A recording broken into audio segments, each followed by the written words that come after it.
کورتە بابەتێک کە بە بۆنەی تێپەڕبوونی 100 ڕۆژەی شەڕی حەماس و ئیسرائیلەوە ئامادەکراوە لە ژێر ناوی دوای 100 ڕۆژ شەڕ تەندروستی فەلەستینیەکان چی بەسەر هاتووە لە ئامادەکردنی زانکۆ محەممەد.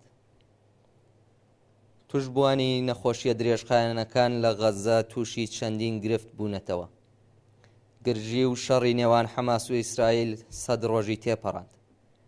لەو ماوەیەدا دەیان هەزار کەس کوژراون و چەندانی دیکەش بریندار بوون.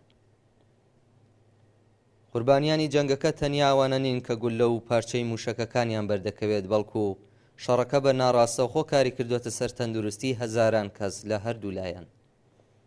گرژی و پێکدادانەکانی نێوان حەماس و ئیسرائیل لە 7 ئۆکتۆبەری ساڵی 2023ەوە دەستی پێکردووە، واتە زیاتر لە 100 ڕۆژ پێش ئامادەکردنی ئەم هەواڵە. لە ماوەی ئەم 100 ڕۆژەدا بەدەیان هەزار کەس کوژراون، زیاتر لە 600,000 کەس بریندار بوون و نزیکەی 2,300,000 کەس ئاوارە بوون. ئاوارەبوونی ئەم ژمارە زۆرەی خەڵک ڕووخانی نەخۆشخانەکان و نەمانی دەرمانی پێویست کاری کردوتە سەر تەندروستی و کەسانەی نەخۆشی درێژخایەنیان هەیە، چونکە لە ناو کەرتی غەزەدا نزیکەی 350,000 کەس هەن نەخۆشیە درێژخایەنەکانی وەکو شەکرە و بەرزەفشاری خوێنیان هەیە، بەردەوام پێویستیان بە دەرمانە، بەڵام نەمانی دەرمانە پێویستەکان ژیانی ئەو کەسانی قورس کردووە و مەترسی کەوتووەتە سەر ژیانیان.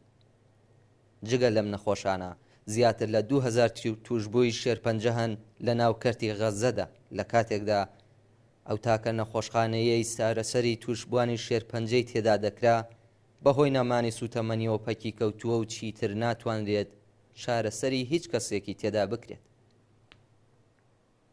نزیکەی 1000 کەس لە ناو کەرتی غەزەدا هەفتانە و مانگانە پێویستیان بە شۆردنی گورچیلە واتە دیالیز هەیە، بەشێکیان ئێستا لە ناو کەمپەکاندان و بە هیچ جۆرێک دیالیزیان بۆ ناکرێت.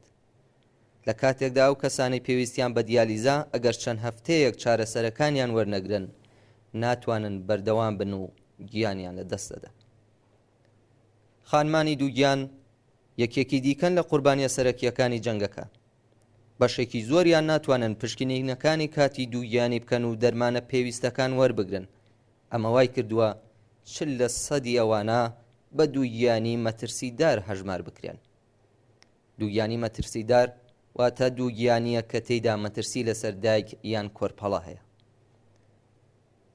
کۆبوونەوەی ژمارەیەکی زۆری خەڵک لە ناو کەمپەکاندا نالەبارەی شوێنی ژیان و نەبوونی ئاو پێداویستیەکانی پاک و خاوێنی وای کردووە بڵاوبوونەوەی نەخۆشیەکان زیاد کات.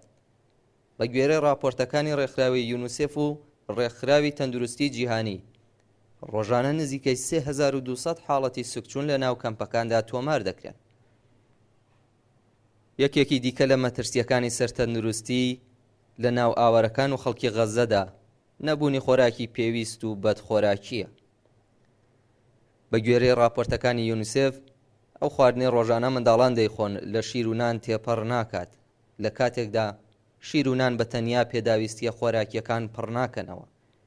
هەر بۆیە لە هەر سێ ئاوارەیەک کە لە ناو کەمپەکاندان یەکێکیان تووشی بەدخۆراکیەک بووە کە هاوشێوەی کاتی وشکە ساڵی و کاتی قات و قڕیە.